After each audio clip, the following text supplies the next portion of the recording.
Recently, I saw The Wild Robot, and it was really fun.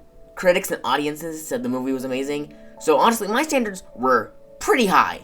And guess what? The movie reached and even went and shattered those expectations. Your dialect is not in my databanks.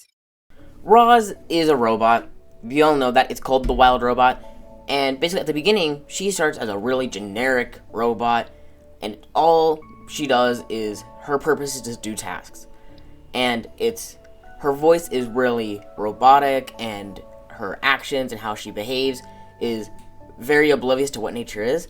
But eventually she turns into a caring parent, and she sounds more human, she acts more naturally, and she is completely different, which is really cool to see. It's done pretty subtly, but it's well done. Fink, aka the Pedro Pascal fox, is sly like every other fox and uses Roz and just does anything to benefit himself, especially at the beginning of the movie. But he slowly starts to care for Brightbill and Roz and becomes a decent, good person. Brightbill's a gosling who was raised by Roz and is seen as an outcast because raised by a robot and learned to swim like a human and not an actual gosling. But he eventually fits in with the other goslings and goes on migrations and becomes kind of a hero to people. I loved that in the movie that Brightbill, Fink, and Roz were kind of similar in a way that they started as outcasts. No one cared for them, and everyone thought they were weird or just didn't want to be around them. But eventually, just doing stuff throughout the story, people learn how to respect them, and eventually they find their place, and people respect them. All the animals and all that. The pacing of the movie was something that I feel like could have been done better, especially near the end with Roz being taken away. It felt really fast and kind of forced to fit that, but it still worked, and it wasn't pacing that was bad enough to throw me away from the movie, but it could have been better, but it was still fine. I love the side characters, especially the possum, like the mom and the kids. The kid possums were hilarious, and it was really fun anytime they were in the scene. And then the other animals were really good. The Mark Hamill bear was really fun. Thunderbolt, Longneck, all these characters that were only in like a few scenes or like had a small purpose. Except the possums. Possums were really important, but they were amazing. The voice actors, the voice actors in this movie they did really good. That's the best way I can say it. I was honestly not expecting Pedro Pascal to be a good voice actor, but he did amazing, and it made it's so enjoyable to understand that there were celebrities who did really good for voice acting when they're just actors. And if we're talking about positives, I have to talk about the animation. The animation, the art style. You could fit every frame into like an actual frame, hang it up, and sell it for millions.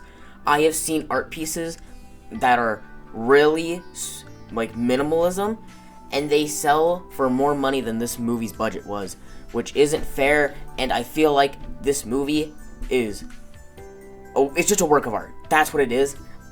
I'm going on. It's just a work of art. The comedy in this movie, I laughed so much. I am not someone who you'll hear laugh in a movie theater, but I laughed so much, and I think this was like the first time a movie was just funny enough to make me not care if anybody heard me. And I loved all the slapstick, even though the majority of it was pine cone just getting thrown at people. That made my small caveman brain laugh, it was really enjoyable, like the comedy. And there was also verbal comedy that was really good, so it didn't just solely rely on physical comedy. It was a good mix, in my opinion. Now, the music, like background music and the original songs, all were amazing and enhanced the movie so much. The original songs especially, I'm addicted to listening to them right now. They're really good. They're beautiful pieces, and the people singing them and that worked on them did amazing. And I suggest, if you haven't listened to them, if you watch the movie and you haven't listened to just by themselves, they still are amazing. You do not need the movie to listen to them, but the movie made them so much better as well. So in the end, honestly, this movie, I rate it like a really high 9 out of 10. The main thing that puts it away from a full 10 out of 10 movie, in my opinion, was the pacing, especially since the beginning, it was really good exposition, but it felt pretty slow, and they could have probably made that bit go a bit faster, and then the end would have more time to work.